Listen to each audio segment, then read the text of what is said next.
everybody. Happy Saturday.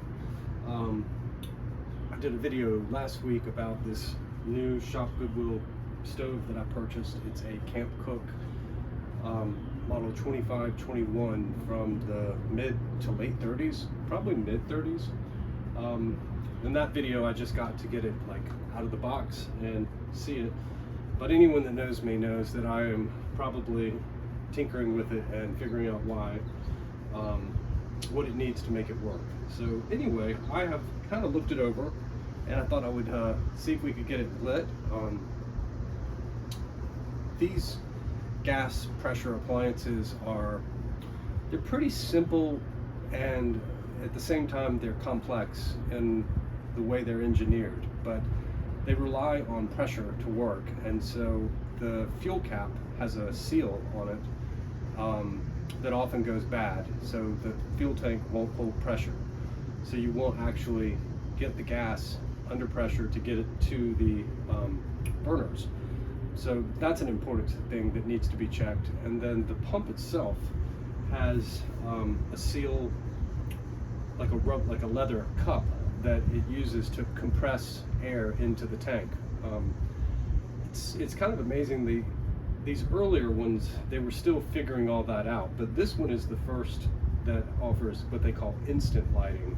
So you don't actually have to use a separate fuel to heat the generator.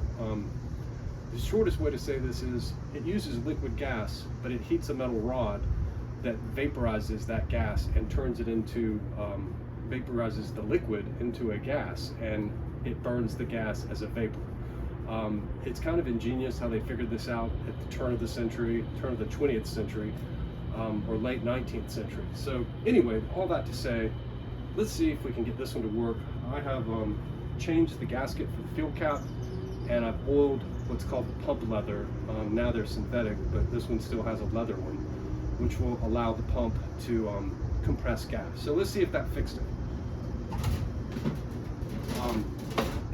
This one's kind of cool. It's got the legs that are folded up for travel, but to actually make it a stove, you just pop that out.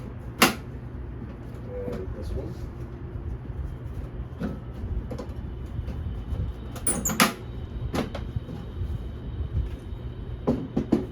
This one is a little heavier than they usually are because it's from the 30s and they're still using cast iron for the burners.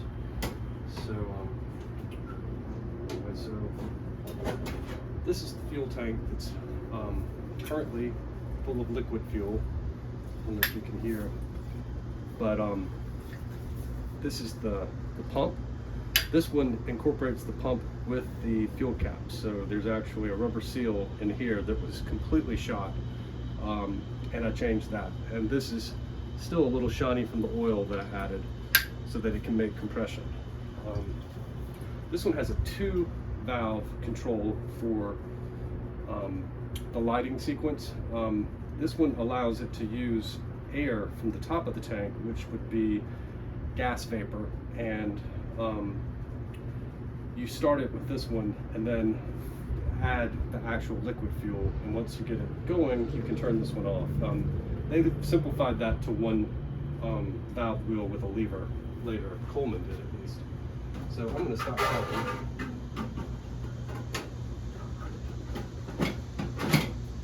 So it just hangs on the tank, sends it down. These are your wind flaps, which latch on the sides, but we don't really need those right now. I'm going to make sure you can see what I'm doing.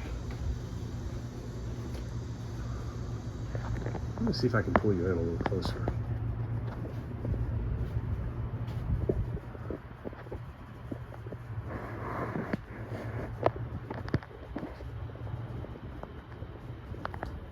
Okay, that's a little better.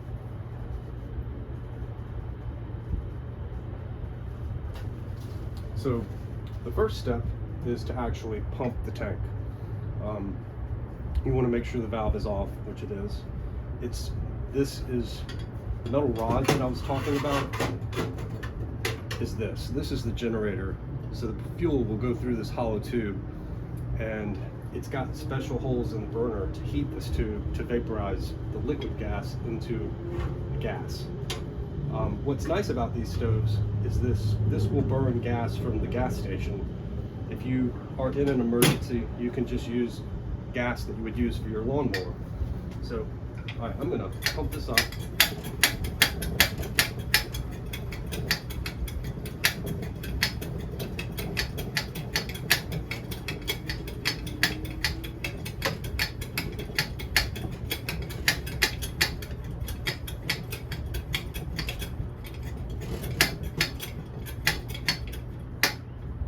And let's see if we can get it lit. There's something else I wanted to mention. But these burn white gas. You can buy Coleman camping fuel or white gas. It's a little cleaner, and so the generator will get clogged if you use gas from the actual gas station.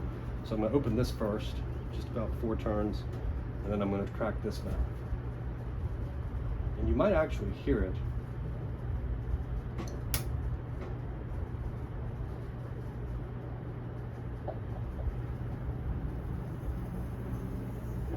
You can slightly hear it hissing.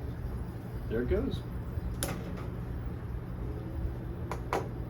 So this stove is pushing, or is, 90 years old. It is probably from 37, 38, I think, is when this showed up in one of their catalogs. So right at 90 years old.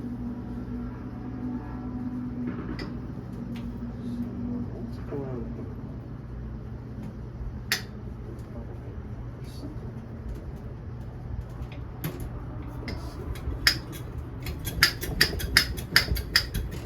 For some reason, I lost pressure.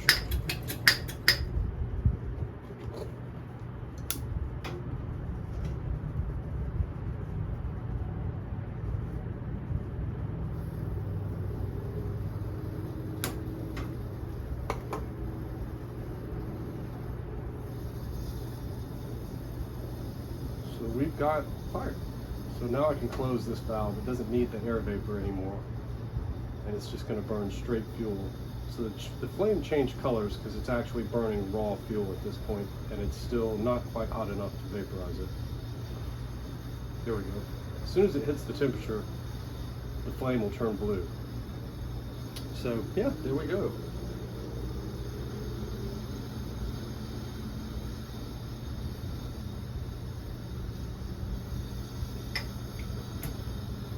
So, and then to light the second burner, there's a key over here to pull out.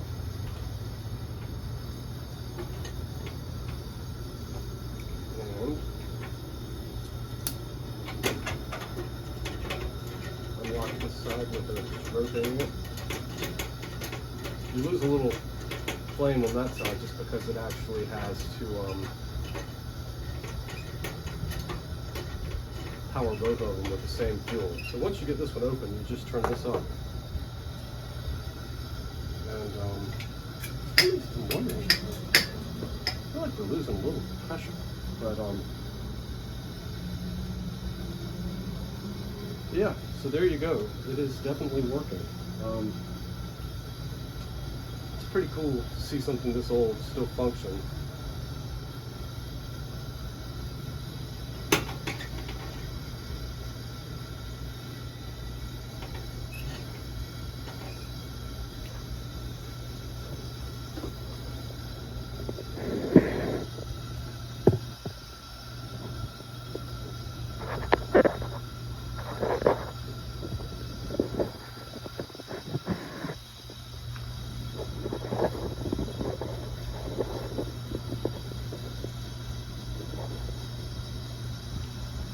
So yeah, there you go.